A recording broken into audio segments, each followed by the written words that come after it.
In this presentation, we're going to look at eigenvalues and eigenvectors. We're going to work on the basis of 2 by 2 matrices. So we have a 2 by 2 matrix here, A, and it is -5, -2, 4, and 1. Find the eigenvalues of that matrix and then find the corresponding eigenvectors. Okay, that's the job we have to do.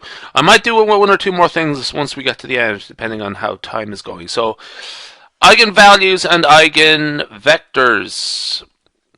Which would be great if I added the S there. So, that's the job. Find the eigenvalues, find the eigenvectors for each. Now, so, how do we start this off? What we do is we start off with a thing called the characteristic equation. And it's the determinant of A, well that's should be in brackets, but essentially it is, rather than brackets, so it's the determinant of A minus lambda I. Sometimes you will actually have it as lambda I minus A. It actually doesn't matter because we're letting it go to 0 anyway, so it's much of a muchness. Whatever actually will work out a little bit neater is perfectly acceptable. So let's just first out write lambda A minus lambda I. Okay, so what does that look like? It is as follows. -5, -2, 4 and 1 minus lambda 0, 0, lambda. This part here is the lambda I. So it's essentially I is the identity matrix. Lambda I is essentially the scalar multiplication of that. Okay.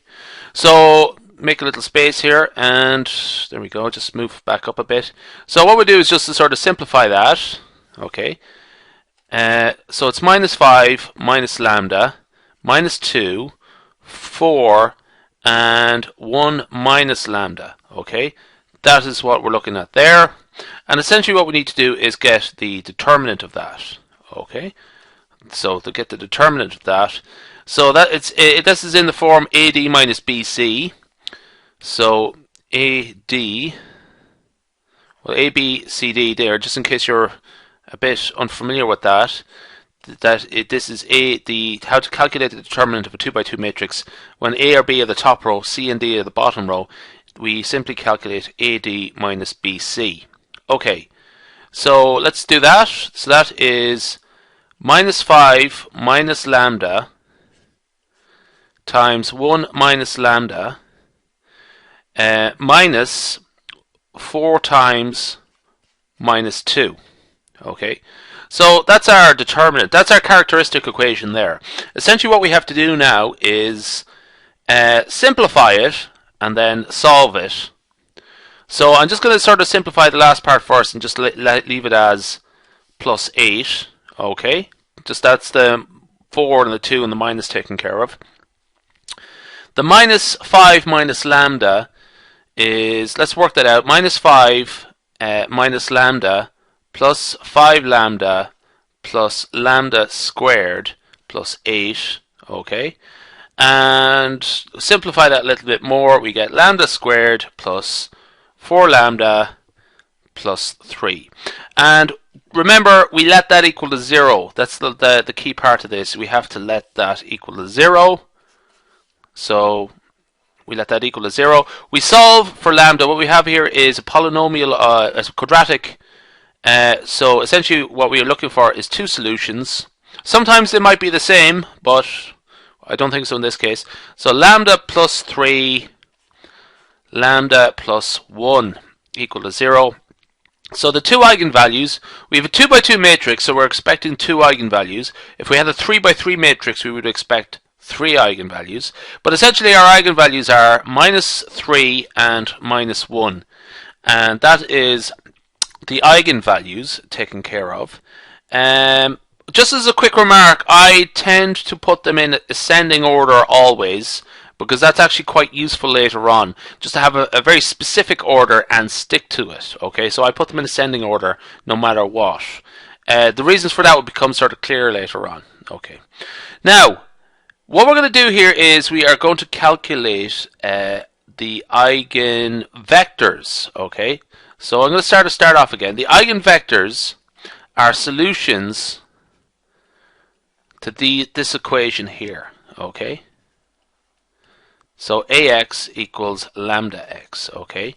So what we have here is, let's go back to lambda. This is minus 5, minus 2, 4, and what was it? 1, okay? And x is a vector, x1, x2, let's say. And that is equal to lambda x1, x2. Okay.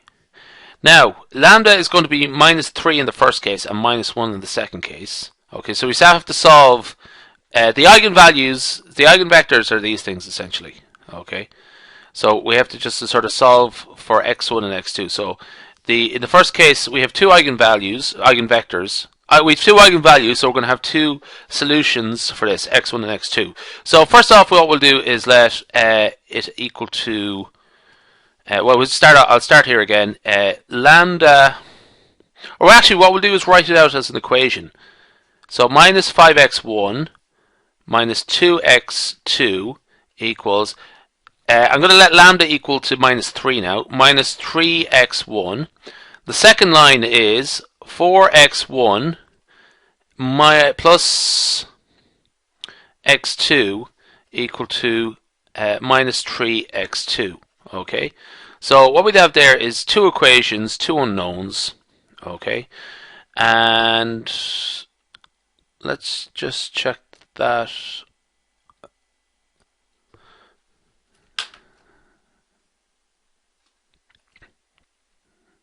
Actually, we don't have two equations, two unknowns. We might actually have to sort of work something out here.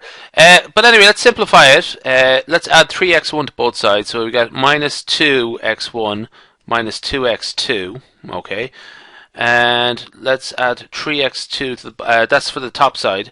The bottom one is 4x1 plus 4x2. And they're both equal to 0. Okay. So there's a little bit of a sort of trick here, or it's not a trick. It's a sort of, if you do not get an answer that's identifiable, you can essentially no clear solution yet. So what you could do there is let x1 equal to 1. Okay, let's see how that works. Minus 2 times 1 minus 2 times x2 equals 0. If we were to work that out, what we would get is minus 1. x2 equals minus 1. Okay. And let's just check that from the second one. Well, you can tell pretty clearly that 4 times 1 plus 4 times minus 1 equals 0 also.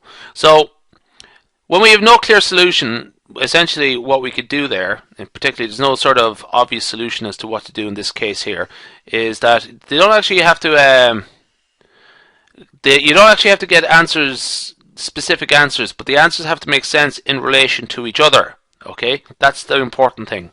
So as long as x2 is consistent with what we say about x1, or all those formulas are consistent, we can let x1 equal 1. It's just that they're inconsistent in relation to each other. Okay, so whatever x2 is, it's the negative of x1. So anyway, our first eigenvector is 1 and minus 1. Okay, now we're going to do the same thing again for minus 1 when the eigenvalue is minus 1. So minus 5, minus 2, 4 and 1, x1, x2, and this time we're going to let the lambda equal minus 1. Okay, so I'm going to rewrite this as minus minus. Okay, so writing this out as an equation or system of equations, minus 5x1 minus 2x2 equals minus x1. Similarly, what we get over here is 4x1 plus x2 minus x2. Okay, that's a system of equations there. So what I'm going to do there is just simplify what's in those brackets there as follows. Minus 4 times x1 minus 2x2 equals 0, and 4 times x1 plus 2x2 equals 0. Essentially what we have is the same problem again. We give no obvious solution as to what x1 and x2 should be, but we again let x1 equal to 1. Okay, and if x1 is equal to 1, necessarily x2, you can check this out pretty quickly, x2 is going to be equal to minus 2. Okay, so our second eigenvector is going to be as follows. This is for the eigenvector for lambda equal minus 1, and that is going to be it's written as follows. x1 was 1 and the other one was minus 2, so that's the second eigenvector. Now an important thing is we have a diagonalizable, essentially diagonalization. Okay, so what we do is combine the eigenvectors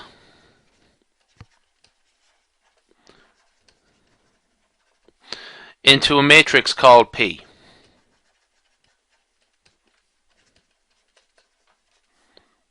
Okay, so that would look like this. So and it's important actually to keep them in order as well.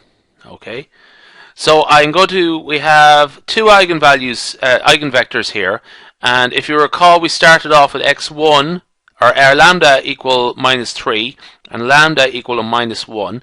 Essentially we're going to keep them in that order. So what we're going to do here is put in the first eigenvector, and that was back here 1 and minus 1. 1 and minus 1, and the second one was 1 and minus 2. Whatever you order, I'm sort of sticking to as a very specific order, but whatever order you decide to use, just stick with it thoroughly the whole way through. That's the important thing. You can actually put it in the opposite way, but whatever order you stick with, just stick with it. So this is our matrix P. Okay, and that's quite an important little matter. There's a second matrix that you can use, and it's the D matrix, diagonal matrix. Okay. Now this is made up of the various eigenvalues.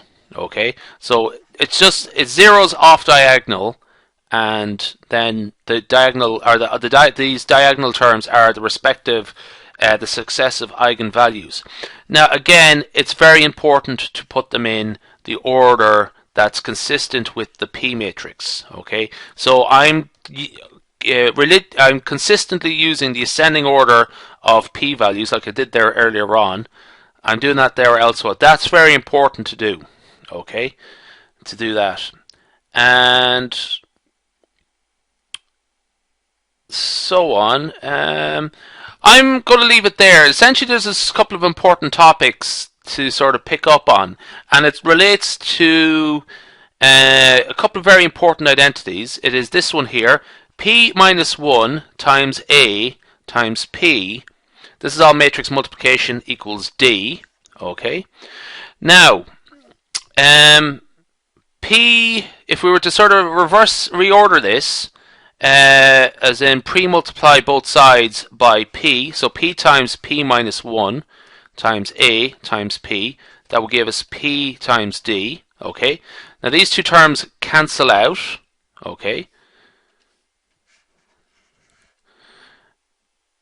And also, if we were to post-multiply A times P minus 1 by P minus 1, P, D, P minus 1, these two elements here cancel out. That will give the identity matrix, just cancel out altogether.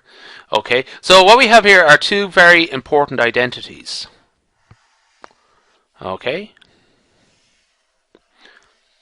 and They are very important in linear algebra, those two identities. And essentially, without getting too much more into it, I'm going to sort of say that they are how you would do sort of speed up matrix multiplication. So I'm going to leave it there. I'm actually going to pick up from this point in the next video. Okay, so